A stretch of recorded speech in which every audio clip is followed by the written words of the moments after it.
नारायणं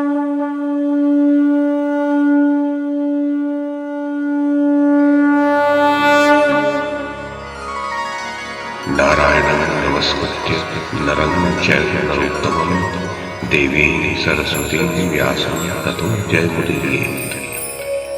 ओम नमो भगवते वासुदेवाय, ओम नमः पितामहाय, ओम नमः प्रजापतिभ्यः, ओम नमः कृष्णद्वैपायनाय, ओम नमः सर्वविघ्नविनायकेभ्यः। नमस्कार।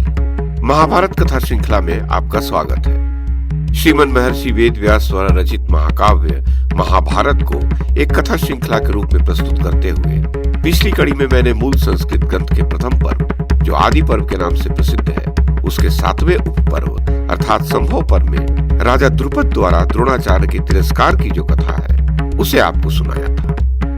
अब इस कड़ी में इसी संभव पर्व में द्रोणाचार्य द्वारा राजकुमारों की शिक्षा की जो कथा कही गई है उसे मैं कमल किशोर आपको सुनाता हूँ।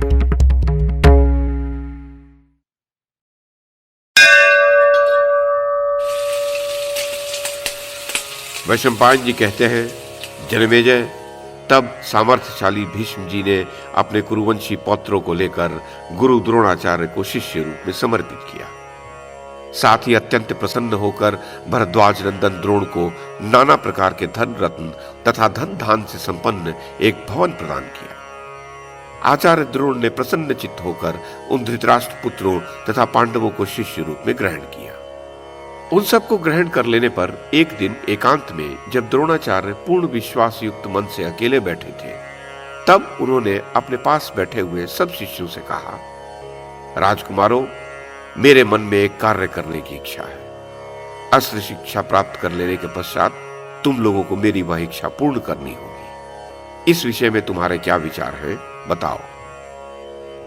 वैशंपायन जी कहते हैं, राजा जनमेजय, आचार्य की वह बात सुनकर सब कौरव चुप रहे, परंतु अर्जुन ने वह सब कार्य पूर्ण करने की प्रतिज्ञा कर ली।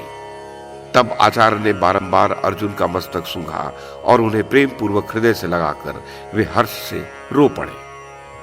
तब द्रोणाचार्य पांडवों तथा अन्य शिष्यों को नाना प्रकार के दिव्य एवं मानव अस्त्र शस्त्रों की शिक्षा देने लगे। भरत श्रेष्ठ उस समय दूसरे राजकुमार भी अस्त्र विद्या की शिक्षा लेने के लिए द्विश्रेष्ठ द्रोण के पास आने लगे।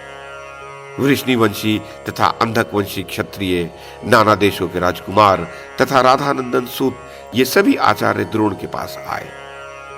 सूत पुत्र कर्ण सदा अर्जुन से लाग डांट रखता और अत्यंत अमर्ष में भरकर दुर्योधन का सहारा ले पांडवों का अपमान किया करता था। पांडुनंदन अर्जुन सदा अभ्यास में लगे रहने से उन सभी शिष्यों में श्रेष्ठ एवं आचार्य द्रोण की समानता करने के योग्य हो गए।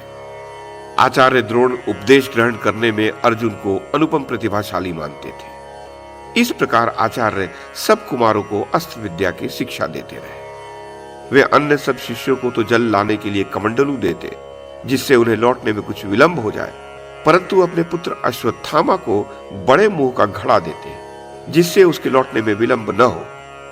अतः अश्वत्थामा सबसे पहले जल भरकर उनके पास लौट आता था।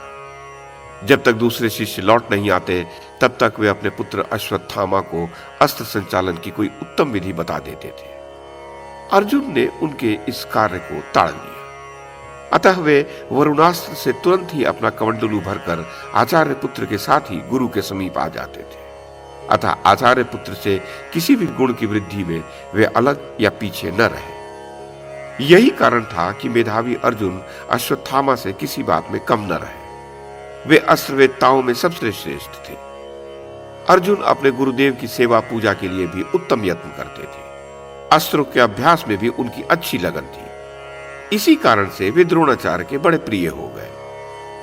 अर्जुन को धनुष बाण के अभ्यास में निरंतर लगा हुआ देख द्रोणाचार्य ने रसोइये को एक दिन एकांत में बुलाकर कहा, तुम अर्जुन को कभी अंधेरे में भोजन न परोसना और मेरी ये बात भी अर्जुन से कभी न कहना।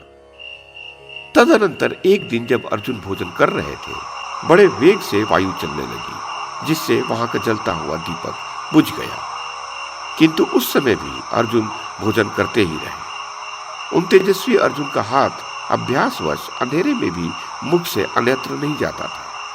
उसे अभ्यास का ही चमत्कार मानकर अर्जुन रात में भी धनुर्विद्या का अभ्यास करने लगे। भारत उनके धनुष की प्रत्यंचा की टंकार द्रोण ने सोते समय सुना।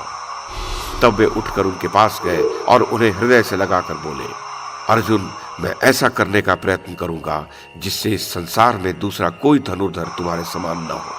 मैं तुमसे यह सत्य कहता हूं।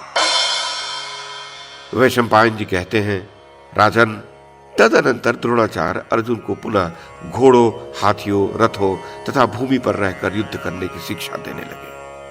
उन्होंने कौरवों को गदा युद्ध, खड़ग चलाने तथा तोमर, प्रास और शक्तियों के प्रयोग की कला एवं एक ही साथ अनेक शस्त्रों के प्रयोग अथवा अकेले ही अनेक शत्रुओं से युद्ध करने की शिक्षा दी। द्रोणाचार्य का वह अस्त्र कौशल सुनकर सहस्त्रों राजा और राजकुमार धनुर्वेद की शिक्षा लेने के लिए वहां एकत्रित हो गए।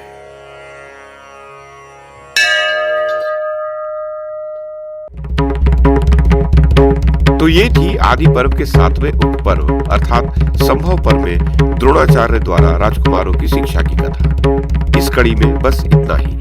अगली कड़ी में इससे आगे की कथा सुनाऊंगा।